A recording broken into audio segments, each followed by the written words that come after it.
We're back. Sorry for this little blip. Um, I think when Sumira puts up this topic of uh, I would have been worse off than my sister, it seems very dramatic. But is it really dramatic? Is it not real? Sujata, you want to say something about that? Um, I don't know really what to say because her experience is very different here. I mean, being a carer for a sibling is probably different to the role I have played. And I think the experience and the takeaways would have also been very different. Hmm. And I think her journey still continues, right? Whereas my journey has given me a different direction. Okay. So I'm not sure if I will be able to even really relate to what her takeaways are vis-a-vis how I feel about the whole thing. Okay. I have a Um, point of view on this.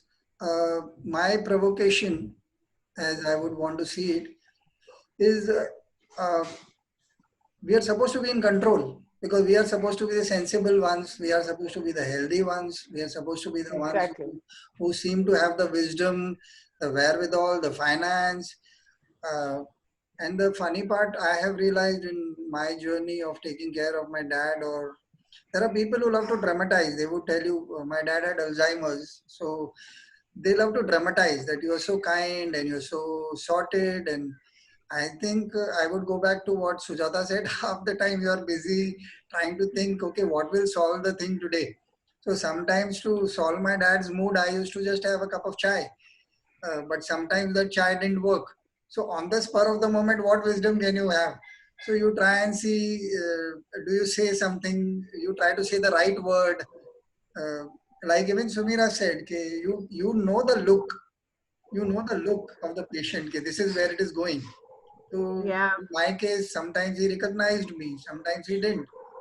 And we had pretty dramatic episodes happening out in the street. So the entire street is looking at you, and he's your father, and you don't know how to look. And the the cab driver refuses to stop for you, thinking these guys are fighting over something, and you don't know how to deal with it. The only thing you know, you need a cab, and yeah. that's about the long and short of it. You know that. So my question to you, Sumira, is on the days when you are less than perfect, or when you cannot pick the right marks, how do you deal with yourself when you've done something and you failed miserably at it? And maybe it is you who caused it. In my case, I used to get angry when he was not angry. And I realized I had triggered off something which wasn't there in the first place, but just because I was in a bad mood. So how do you deal with something like that? Yeah, I'll answer that. But first, I just want to respond to what you and Sujata said. What you're saying is correct. Not only are you supposed to be the sane, normal one, but also, whereas a schizophrenic has their own reality and they live within that, you are working, you are earning, you are meeting people, you are have the dynamics of a family that don't feel that strongly, that feel that sometimes you are, your attention is all there, so they feel also neglected. So there is a lot of balancing act that you do, which, so when I said it was not meant as drama, I actually felt days that I could really just break down because the dynamics of family pressure, deadline, some external something, yourself, and what you, your sister, etc. It was in a way they live in a cocoon, so they have that safety thing of a cocoon, which we don't have. We have to interact with the sabzi wala outside. If you're just had an altercation, you go out and he charges you 10 rupees more. You shout at him and say, "Kyun 10 rupees kyun? Jada kyun le rahe ho?" But actually, your anger is to the sister or the husband who said something, or the daughter, or the maid. You know, or or some deadline that you missed. So that's what I meant by a breakdown, because they are in some ways cocooned in their reality, and we have to face many other realities. And then to your answer your question is, when I was really feeling bad. That, as you say, sometimes I just would freak out at her and also like let off steam. And those days I felt so low. First of all, I gave myself, again, I would tell myself, you're down to 0 on 10. You were yesterday 3 on 10, and today you are 0 again. You're back to square one. You let the patterns that came affect you. You responded in a way which yesterday you said you will not respond. You understand. So, this whole thing of you know what's happening, you're aware, and you want to keep the awareness, but in that tiny mini second, you lose it. And then again, you go through the whole process again. You know, they are not able to process, right? They say it and they don't process what, they don't understand what they've said, how they've hurt someone, or what they've done. They're not processing, is a difficult process for them. But we, as more supposedly more normal people, we process, and we are harder then. I'm very hard on myself, or used to be harder. Now I'm becoming a little kinder to myself and saying, okay, let it go. Tomorrow you'll be better. But I used to be really hard on myself. I used to say things to myself mentally. You let your mother down today. You let yourself down today. You did this, you did that. I mean, I really used to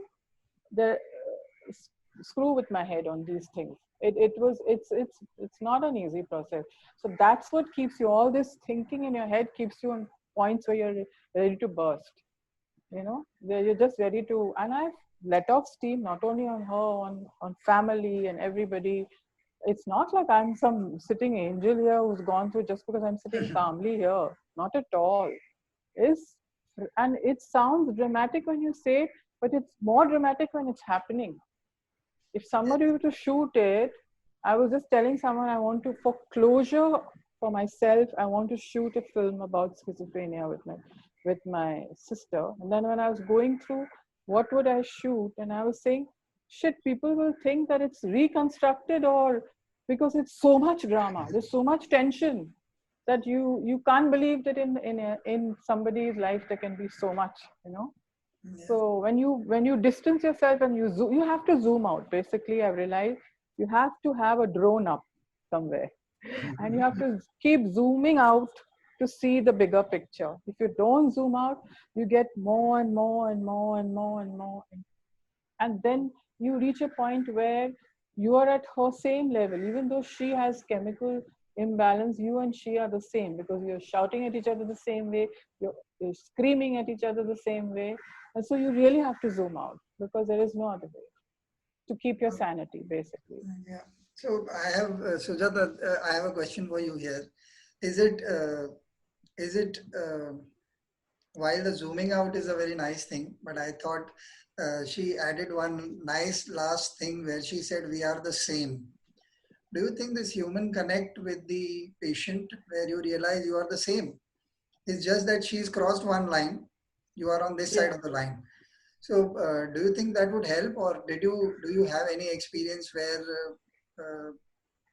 you realize the mortality or the the the ability to understand that human experience may include things for me?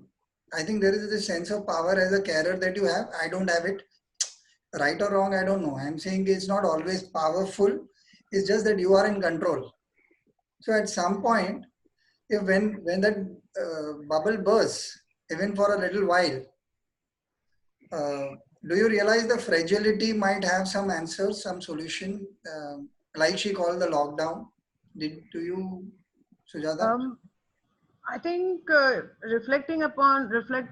back on my journey, I think one of the things that really helped me in that situation was acceptance of the situation, uh, that this is what it is, and nothing is in my control. uh, all I can do is, I mean, to your point of control, right? It's a very contradictory thing here. As much as we feel as a carer, as a sibling, as a sister, mother, father, you are in control of the situation.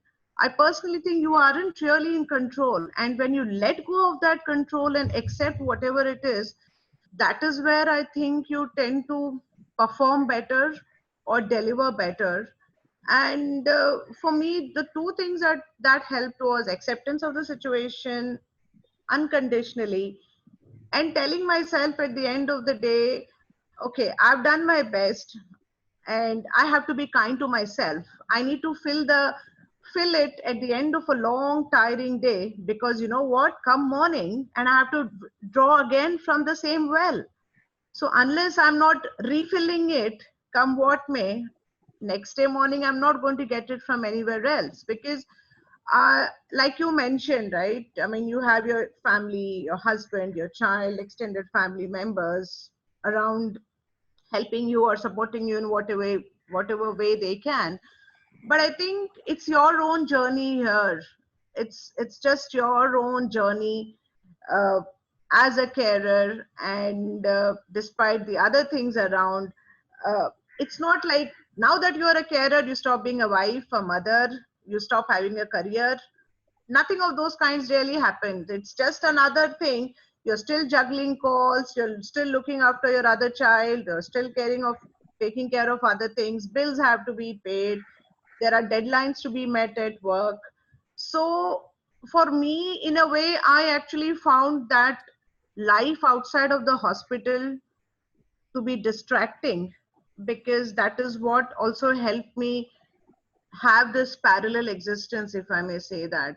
I mean, on one end, there Yeah. was this journey of being a carer, and on the other end, there was this journey of the, because somewhere, Sumira and Surinder, for me, what helped also was the fact that we knew things would change in our journey.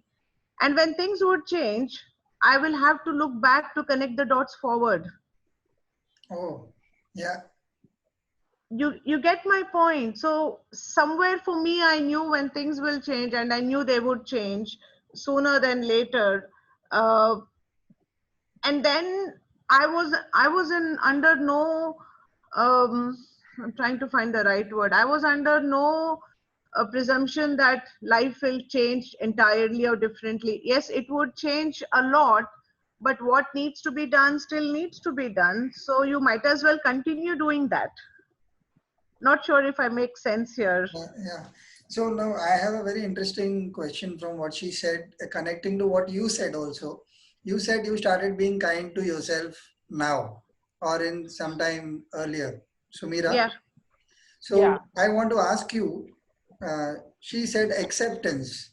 To me, where did the point of letting go and accepting a bad day or a bad time or failing or being out of control, all these things are just words. I'm saying that just the feeling that you are trying to sort out so that everybody is happy. I think one of the greatest pleasures I've had in a day is when I'm having a cup of chai and I don't have to think for the next 5 minutes what is to be done. So it is one of the greatest pleasures of life, but which Yeah. sometimes does not happen as easily as that, because halfway during that you've not even done your biscuit in your chai and you realize there's something else to be done. So, how would you be? Where did that point of kindness start for you, Sumira? It was a journey. But mainly it's because I started making boundaries by specific emphasizing to everybody, not only my sister, that this is my time. Because I realized that the only way I can, I never had this feeling of being in control, by the way. What Sujata was saying, I never had this feeling. Every day, I never have a feeling I'm in control of anything. So Okay. that doesn't I've reached a stage where it doesn't bother me. I don't feel I need to be in control. I sort of, every morning I say I surrender to whatever comes today. That's what I say every day. And I say gratitude, thank you. It's coming for a reason, and I surrender. So I never had this feeling of being in control. Okay. But the thing, what I started to do was, earlier I was doing my meditation, etc., and I was open to people coming and disturbing me and distracting me, and sister calling out and stuff. Then I started to define a boundary on certain times. And I found that when I started doing that, everybody started. First, there was, of course, much resistance, but after some time, everybody started saying, "Oh, okay, this is her time." And as soon as you sit with yourself, then it's very easy to start thinking of where you are and what you are doing, and then first compassion and kindness comes to you. So you cannot be kind and compassionate or empathetic to anybody if you are not first to yourself. If you feel that internally yourself first, then only, and as that's why they say even love comes out of that. So if you don't really feel it yourself, then I think it's just fake, like you were saying, no, fake kindness, this kindness, oh, you're so this, you're so that. It's all fake. When you feel it for yourself, then you can really feel it for others.